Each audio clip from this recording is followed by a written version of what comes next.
سے کرو، اپنی نسل کو دیندار بنا، اپنی نسل کو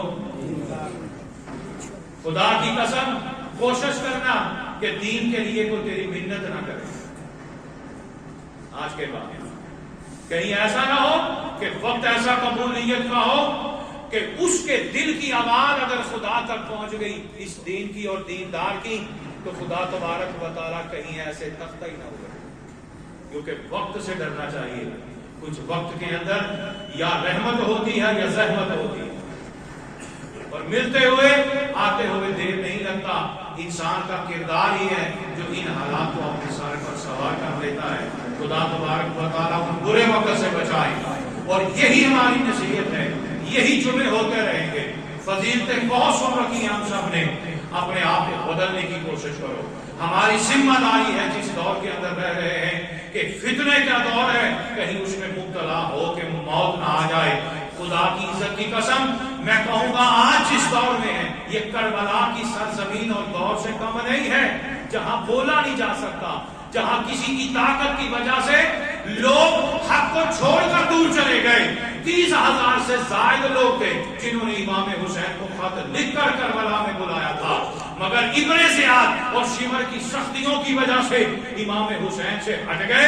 کوئی ان میں مل گیا، کوئی گھروں کی باریوں سے تاک کے دیکھتا تھا کہ یہاں شہادتیں ہو رہی ہیں، اور جب کربلا کی سرزمین کے قافلے چلے گئے، یہی اپنے گھروں سے نکل کر قبروں کی لاشوں کو اکٹھا کر کے دفنانے پہ آ گئے اور ماتم شروع کر دیا، رونے لگ پڑے، ہائے حسین ہم نے تیرا ساتھ کیوں نہ دیا۔ اب رونے سے بہتر کیا فائدہ؟ بہتر تو یہ تھا کہ حسینی بن کر امام حسین کے ساتھ جام شہادت نوش کر لیں۔ تب سے خدا نے اپنے آپ کو پیٹنا غالباً مقدر میں رکھ دیا ہے۔ روتے رہو، پیٹتے رہو، کوئی حق پہ روتا ہے، کوئی نہ حق پہ روتا ہے۔ کیا حق کے زمانے کے اندر امام حسین نے اپنے خانوادے کو کٹا کر آنے والی امت کو بتا دیا، لوگوں خالی زبان سے بات نہیں کریں، حسینیوں کا کردار بھی اپنانا پڑے، اپنانا ہے اور سوچنا ہے۔ میں کل ایک بندے کو بات بتا رہا تھا، اللہ کی عزت کی قسم مجھے شرم آتی ہے اس بندے کو عقل مند کہتے ہوئے کہ جس شخص کو حق اور سچ میں فرق ہی نہیں، چاہے وہ عمر کا کتنا بھی بڑا کیوں۔ میں ایسے شخص کو عقل مند ہی نہیں سمجھتا کہ جو مار کھا کے ذلیل ہو کے بھی کہے واہ واہ، مار کھا کے ذلیل ہو کے بھی کہے کہ میری نظر میں خود نہیں کہہ رہا، میں آپ کو قرآن کی آیت بتاؤں گا، 10 آیتیں جس کے اندر خدا نے ایسے شخص کو کہا ہے کہ میری نظر میں تو لعنتی ہے۔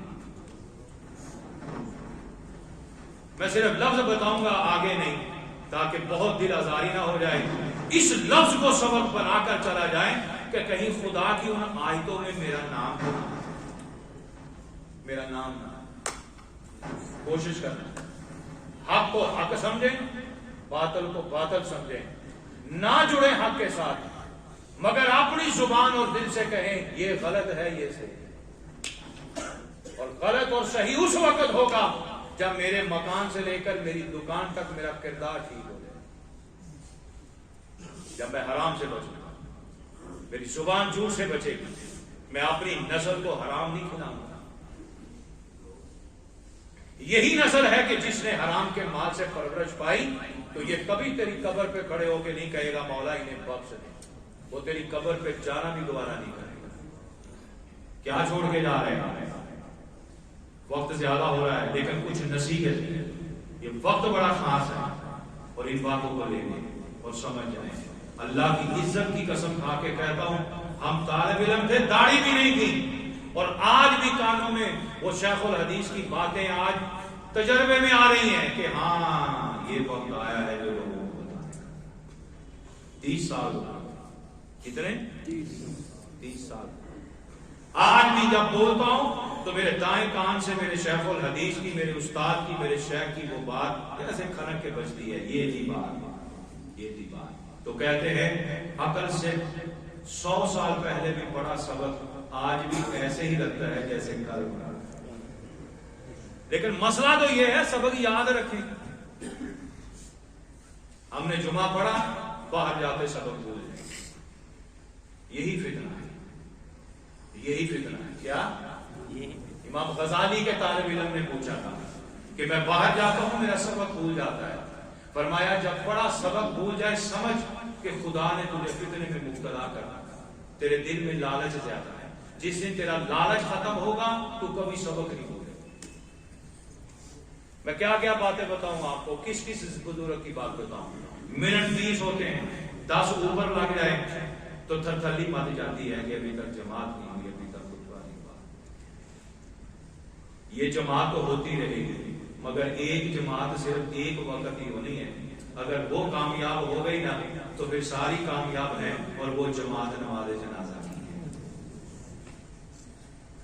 کوشش کریں کہ میری میت پڑی ہوئی ہو تو پڑھنے والے رو رہے ہوں اور میری بخشش کی دعا مانگ رہے ہوں. کبھی یہ نہ کہیں شکر ہے مولا, اور کوئی کہے نہ کہے, اس نماز جنازہ میں آنے والے فرشتے میری بخشش کے لیے کہہ دیں یا اللہ یہ دنیا میں اچھا تھا, تیرا پیروکار تھا, اچھے کو اچھا جانتا تھا, برے کو برا جانتا تھا. وہ ہمارا کو نیند راہ سے ہی حدیث کے لفظ ہیں.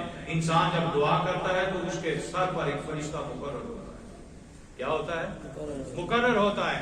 اور وہ فرشتہ دعا کرنے والوں کی دعا سن کے کہتا ہے یا اللہ جو اس نے اور کے لیے مانگا ہے ایسا اس کو بھی عطا فرما, اس کو بھی عطا فرما دے.